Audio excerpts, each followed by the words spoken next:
All right, ladies and gentlemen, we need to have a little talk. Serious talk. We live in this world where it has become popular in certain groups of people to promote the idea of positive thinking, positive acting, positive words, just positive, eliminate the negative, ignore the negative, forget the negative. And I understand that we want to be on the bright side of life. But it's also imaginary. And it's also not real. And I want to explain to you, or at least put forth, a more holistic idea of life. Apparently, Jordan Peterson is kind of back. He's done an interview since he overcame his addiction. And I want to talk about his whole story as far as becoming addicted and why. Because there's a specific reason that this happened to him. And you need to understand it. Because understanding it might help you deal with it. The truth might help you deal with the truth. Because what really happened to Jordan Peterson, and the reason that he went on these drugs, was that reality. Real reality bit him. When they thought his wife was going to die, he found a piece of truth that he was not quite prepared for. So I'm going to fill in the gaps. So he stopped with picking up your cross and carrying your burdens and doing your best and making up to your dad or whatever you need to do. Clean up your room, stand up straight. That's all great. And then life's going to happen. And it's going to be hard. And Jordan Peterson, by his reaction of freaking out so badly he needed to be medicated and then needed to kick that medication because it was so strong, shows you that doing those things is not enough. You can do the things in the 12 rules of life and they will make your life better. For the most part, they will make the things that are moderately bad better. Do you understand? They'll make the things that are moderately bad better. They won't fix everything. They can't fix everything. There's things about life you still have to live with, regardless of whether you follow those 12 rules and whether or not they help. It's all beside the point. And he wasn't really prepared. He wasn't emotionally prepared. He wasn't mentally prepared for when life came at him. Because here's the truth. Life is hard. Life is incredibly difficult. Doing even moderate things is incredibly stressful and hard to pull off. And there's two basic ways in which life is so hard on you. And I want to talk about each separately. But I want to start with the one that affected Jordan Peterson, because that one will affect us all pretty much no matter what. Okay? And that is that suffering is a lot harder to deal with than just standing up straight and putting your shoulders back and cleaning your room.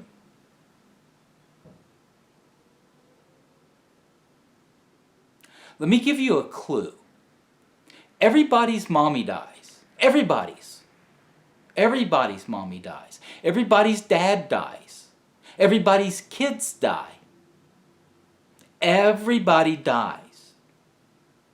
And a lot of people are going to suffer before they die. Maybe for years, maybe for decades. There's no limitation to that. And there's not a whole lot you can do about it. And it may not just be death or the suffering, but it could be other things. Just some crippling loss that just hits you out of the blind like that. Like it did him. And trust me when I say that sooner or later, everybody is going to fall, at least for a little while, for a little ways, into this dark hole like that. It's coming. And those emotions that you have, and those thoughts that you have, they can be overwhelming and leave you without much control.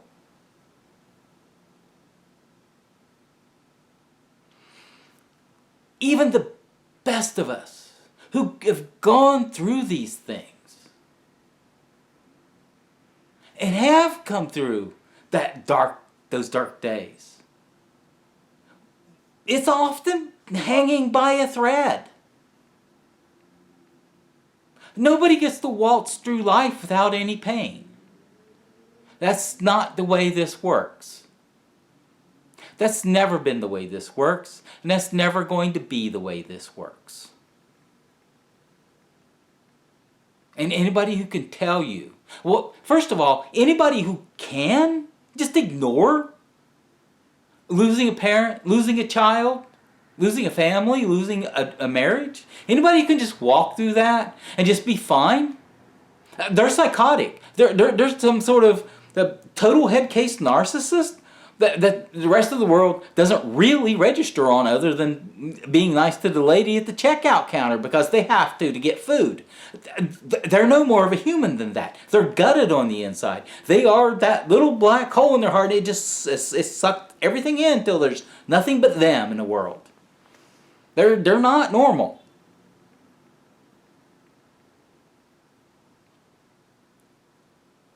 Okay? They're not normal. If you have a heart, it will be bruised.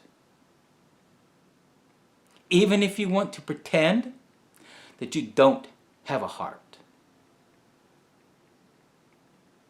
Putting up walls, they don't help.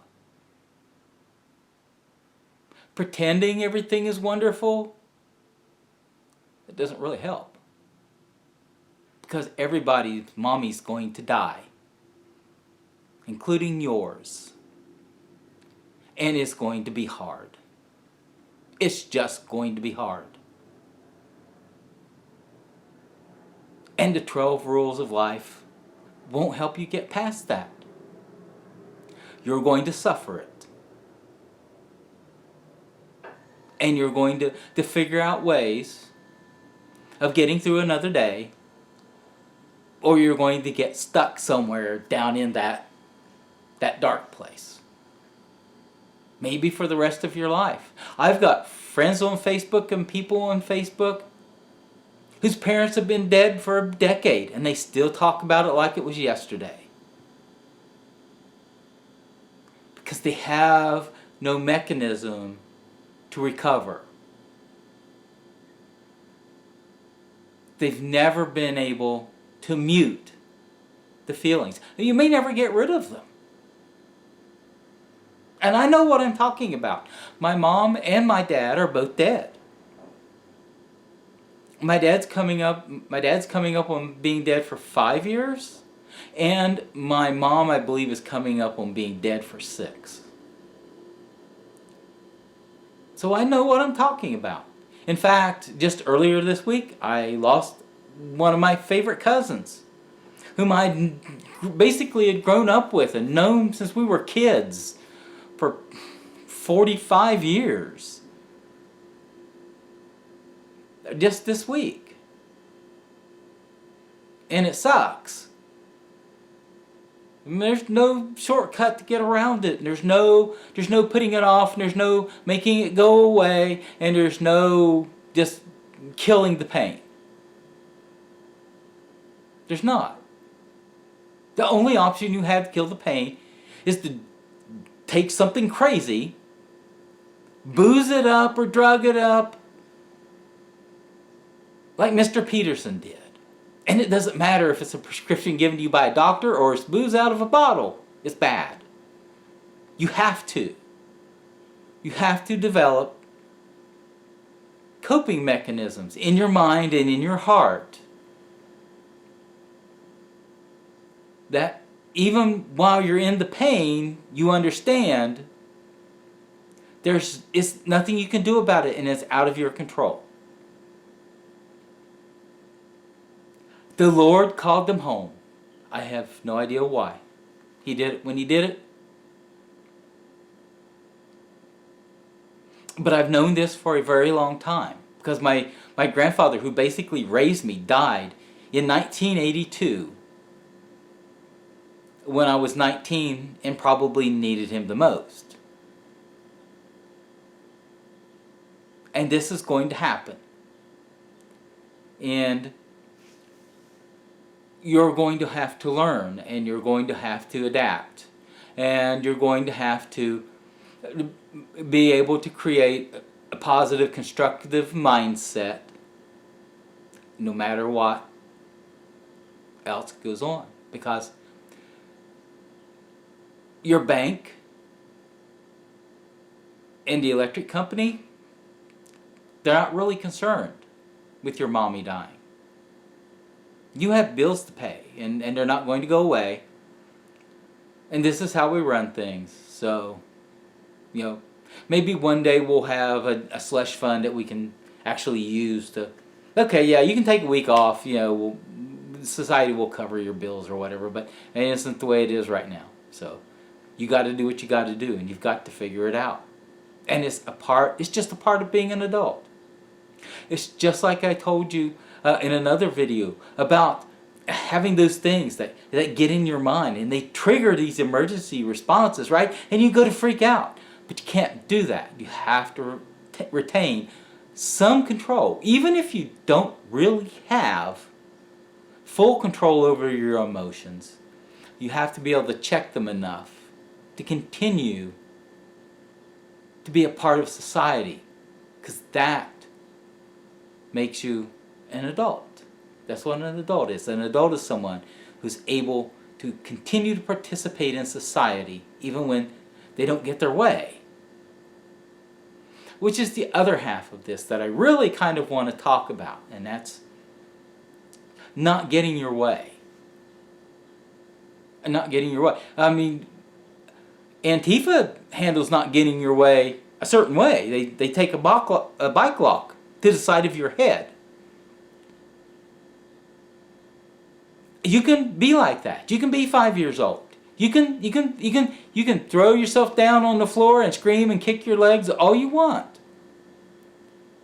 There's a story about a guy who has been posting on Twitter talking about how he had to call the cops on a store manager because they wouldn't honor a price, even though the price may not even have been for the particular product, and the product may have just been there by mistake. Somebody may have picked it up and just plopped it down in the wrong spot, deciding they didn't want it. I mean, you see that in stores all over the place.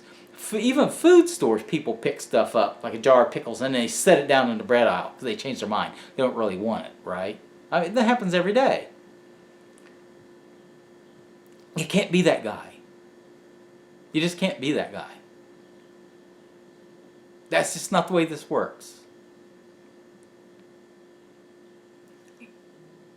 And I know that we're sold the lie right now that you can basically be whatever you want to be, that you can do whatever you want to do.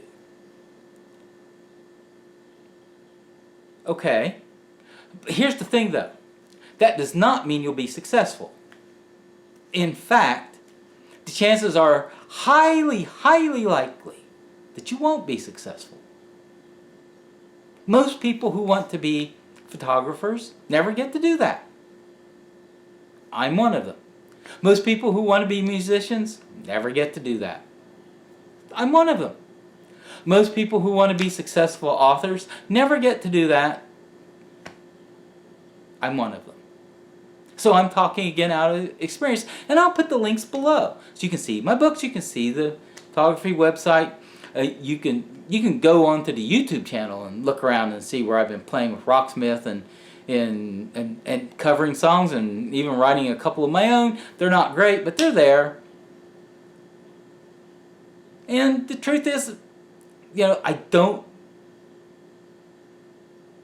really think that I'm going to have much of a chance of success.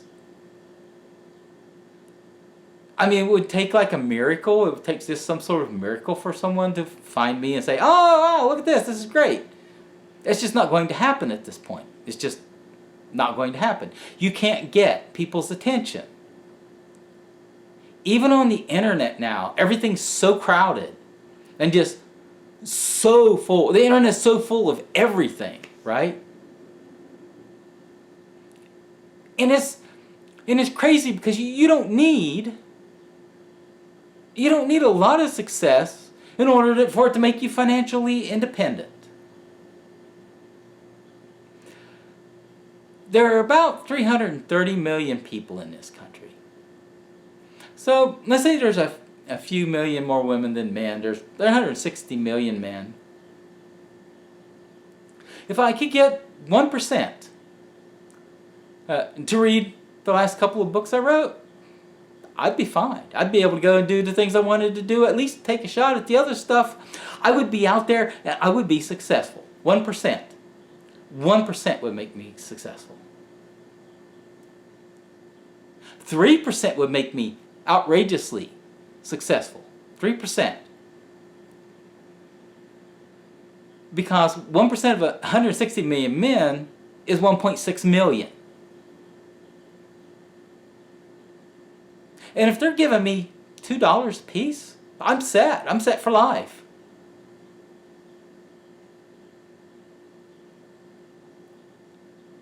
If 5 million, oh, I'm rocking it. I'm done. I can retire if I want to, or do anything that I choose.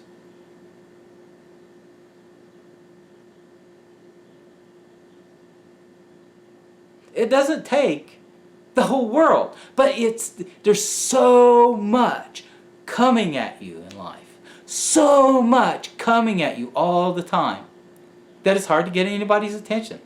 It's just almost impossible. I have 6 followers on this YouTube channel. I keep making videos, and I have 6 followers. 6. Not 600, not 6,000, not 60,000. 6. I can't tell you if anybody's been to my photography page or not.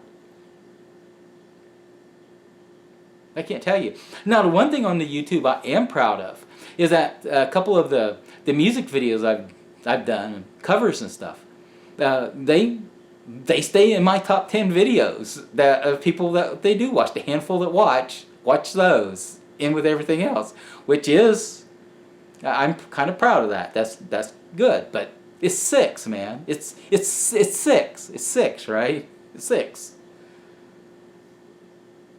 And so chances are you're not going to be any more successful than me.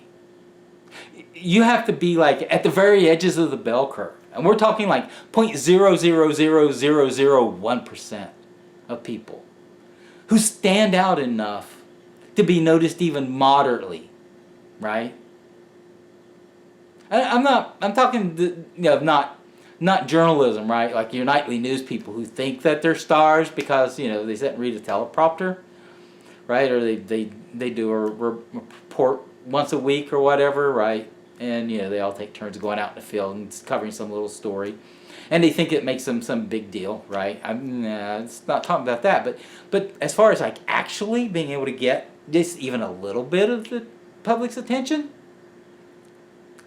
the odds are monumental against you and me. Monumental. Absolutely huge.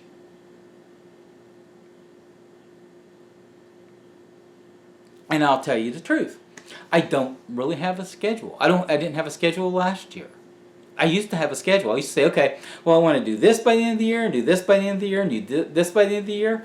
I used to have a great big huge white desk that had a great big whiteboard on the side of it. And what I would do is I would just go down, I would number. I would usually write down like 7 or 8 things I wanted to accomplish that year. And I normally did 6 out of 8. Year after year after year. I mean, it didn't do me any good, but I normally did 6 out of 8.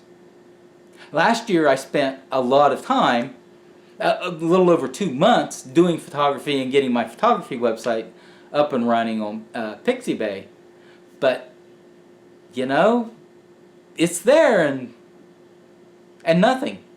It's there and nothing, to be honest with you. And there's no secret. Here's the thing, there's no secret. People stumble on you or they don't. And that's all there is. There's nothing else. There's no secret. All these people, there's no marketing secret. There's no marketing secret to any of this. That'll guarantee you an audience. There's not. There's no secret about how you can send people emails and get them to respond. Everybody else is just like me. I don't read 95% of the emails I get in. I get emails from things that I'm interested in, and when they have a subject that comes up that I really want to know about, or I want further information about, that one I'll click on. The rest of them I just delete, just like everybody else does. And I do that for 2 email addresses, not 1. Because there are things that are kind of smarmy, but you want some basic information that they're trying to share to see if it's any good, right?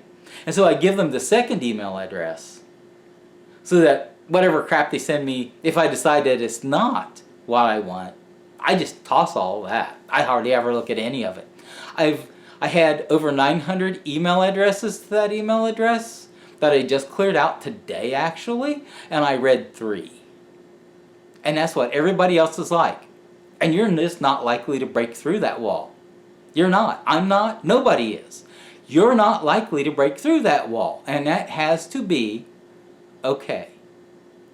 You have to decide that that's okay. You have to decide that it doesn't matter whether or not you actually become this big success and financially well off and wealthy.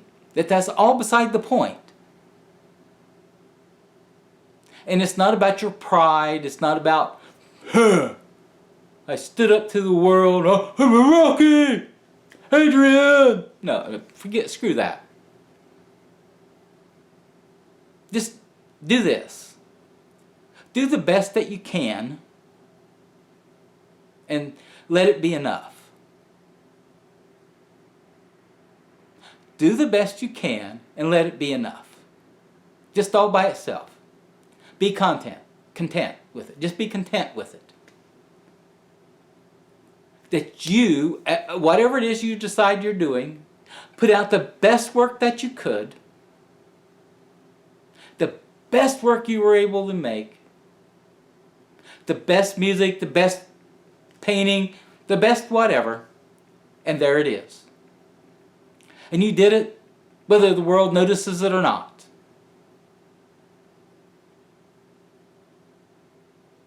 Because it's you. It's that mark that you get to leave. Because it's not like no one will ever see my photography. I'll die one day. And somebody's going to have to go in and close down my account. And whether they like it or not, they're going to have to look at least a handful of my pictures. So it's not like no one will ever see them. Someone will see them one day. At least one person will see them one day. It may not be the 1% that I need to set me on the paths to glory. But someone will see it. Even if it's only 6. Even if it's only 6. 6 people see my videos. Even if it's only 6.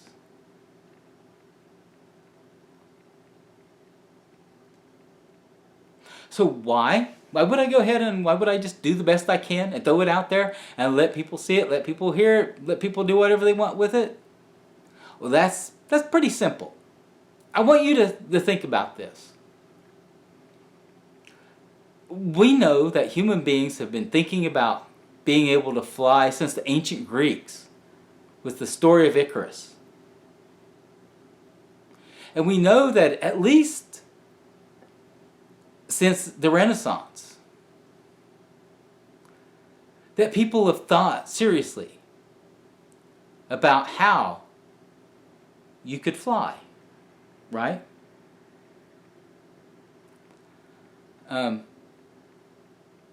But it was a long time.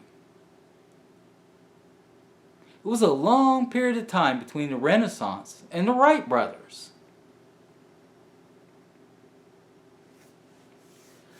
Da Vinci drew those pictures of tanks and airplanes long before any of that could really be built or really be imagined in a way that was realistic. But I'll tell you what did happen. Over the centuries, people did experiments. And some people even died in the experiments. That happens. But over time, all these ideas about how you would do this, how you could do this, began to bubble up and people began to think about them. And inventors began to seriously consider, and engineers began to seriously consider how you could fly. And thousands, literal thousands of them, just failed. Time after time after time. And for the most part, unless you're some sort of a specialty historian, the rest of us don't even know their names. But on the back of their efforts, the Wright brothers were able to learn enough to get a plane off the ground. I mean, at first it was just a few feet. I mean, eventually it was a few meters. They showed the plane to the Army and crashed it. Yeah, go look that up. They showed the plane to the Army and they crashed it.